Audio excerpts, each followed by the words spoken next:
M39, locally known as the Southfield Freeway, is a major local connector freeway in the Detroit area that carries 110 to 120,000 vehicles a day. It provides access to the Lodge Freeway, Grand River Avenue, I-96, Ford Road, Michigan Avenue, and I-94 through the communities of Southfield, Detroit, Dearborn, and Allen Park.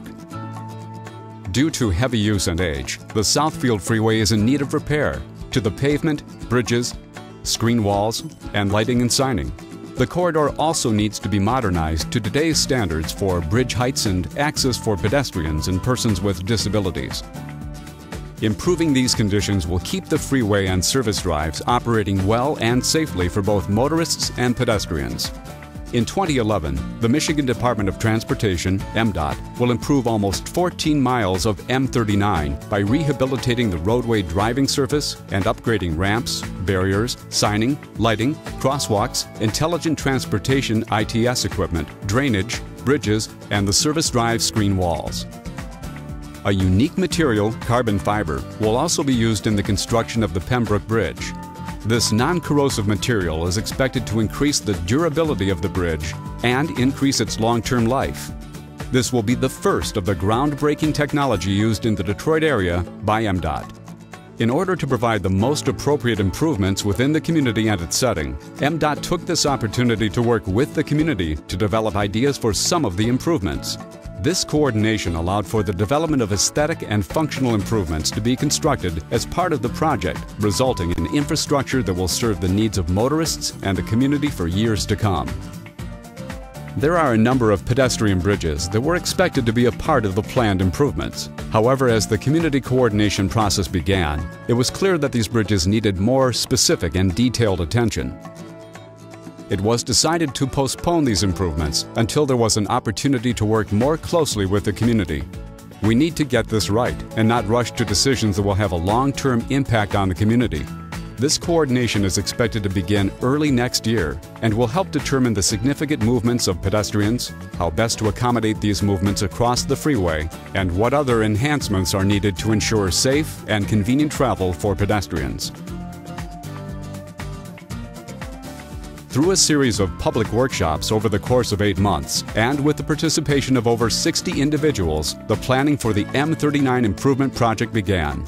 Participants also included 7th and 8th grade students and their teachers from the St. Scholastica School. As future drivers and existing pedestrians, their ideas were valuable to this coordination and included ideas for the appearance of crosswalks, screen walls, and bridges over the freeway. Community preferences and choices revealed the fondness for neutral color, nature-inspired textures for screen walls, transportation and nature-themed project identification, decorative fencing styles, red crosswalks, and other improvements. During the workshops, the community was able to provide input regarding their concerns about the project, which included issues with noise, dust, debris, vibration, cleanup, trucks, local traffic movements, lights, and the use of recycled and eco-friendly materials. In an effort to address these issues more proactively, MDOT has developed a best value performance-based contracting process to select an appropriate contractor to build the M39 improvement project. This process will require bidders to propose a plan to specifically address these concerns. The adequacy of the plan will be taken into account along with the bid price to determine who is awarded the contract. Then, during the building of the project, measurements for each of the key issues will be taken to ensure concerns of the community do not become problems and are within an acceptable range. If there are additional concerns during construction, a follow-up procedure will be developed and included as part of the plan. Most of the measurements are not typical of a construction project. They were developed in conjunction with a multidisciplinary team consisting of engineers, planners, environmental specialists, community liaisons, and other professionals to ensure all perspectives important to the community were represented. These same professionals will be the ones selecting the most qualified contractor with an appropriate plan to construct this project.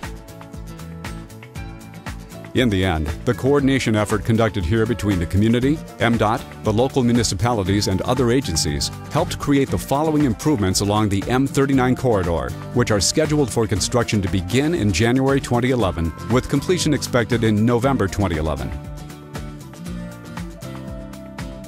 The following computer animation models improvements developed by the community for the M39 project.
The M39 improvement project was developed through a collaborative process by the community, MDOT, and other interested individuals. When completed, these improvements will bring the corridor up to a good condition, add to the attractiveness of this corridor, make the roadway and its infrastructure safer for both motorists and pedestrians, and provide adjacent communities with a unique and locally developed identity. Thank you for your time and participation in this very important process, working together to develop a safe and distinctive M39 corridor. And don't forget about the opportunity to be a part of the planning for the pedestrian bridges starting next year. If you have any questions regarding the upcoming M39 construction next year, January 2011, please contact MDOT's Detroit Transportation Service Center, TSC.